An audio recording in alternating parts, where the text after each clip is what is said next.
What's up, guys? Welcome again to Kanji Club. We're gonna continue what we talked about in the previous video about the visual recognitions of kanji structures, especially if you are starting new on kanjis, studying kanjis. We said it's really overwhelming to study the kanji as a whole structure and the meanings and the pronunciation all at once. You can't do that. You have more than 2,000 kanjis. 2,136 kanjis. We have to study that, but we can't study just all at once. So I decided to use a visual recognition of the structure using highlights. What is the common structure that comes all the time on the right side? What are the common structures that come on the left side? So I practice this, for example, for a week or two or a month, and I do the same. Once I'm confident enough and I see that I start to develop, yes, I can get myself familiar with some repeated structures, I can go further to the sides and further to the sides. Here you can see I found out that we have to use these patterns to divide the kanjis. Some will come on the right, some will come when I practice the structures on the right, when I strike the pressure on the left, or the structures on the corner, or the structure on the up, or the bottom sides, or even when the structure is enclosing the whole kanji, or just the sides of the kanji.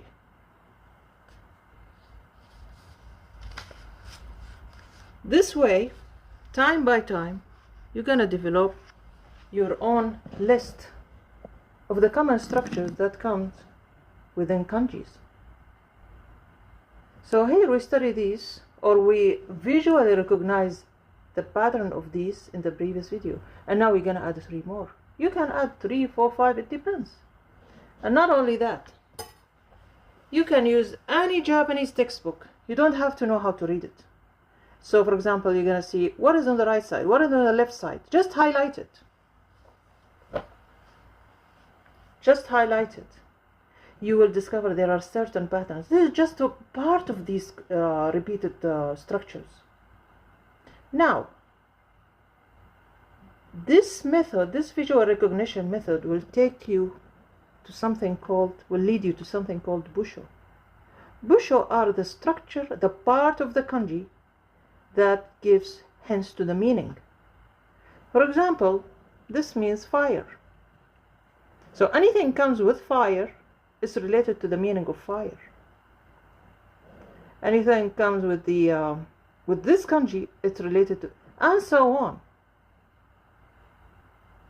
So the visual recognition is part of the studying of a way to study kanjis.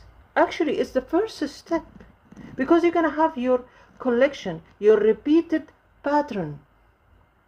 Once you are able to visually recognize these structures, you're going to have easier time studying busho, the meanings of them. You will know these have meanings. And not only that, it will help you looking at the kanji in a detailed way. So in this way, you will not get confused between these two. They are very similar ones. You will not get confused between these two because you trained your eye on the visual recognition. And visual recognition is not something randomly taken. Visual recognition should lead to your next step, which is busho, which is the locations of kanji structure that leads to meaning within the kanji.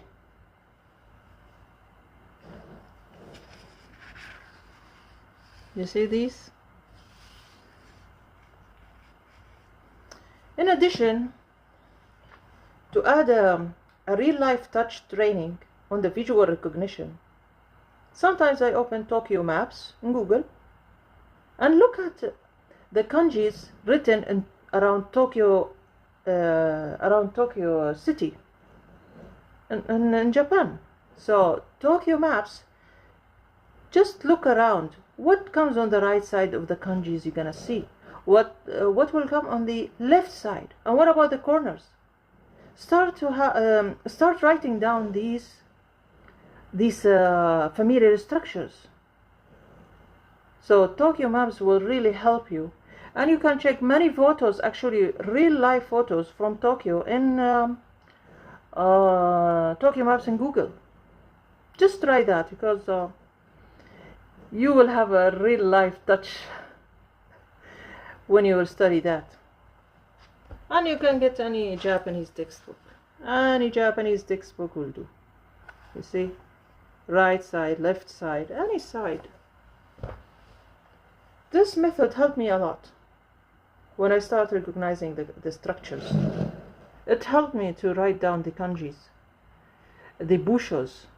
It made it very easy to go around Tokyo in Google Maps, to go around Tokyo and recognize what's written on the side of the buildings or in the side of the shops. Anyway, guys, thank you. Next lesson will be coming soon. Stay tuned. Bye.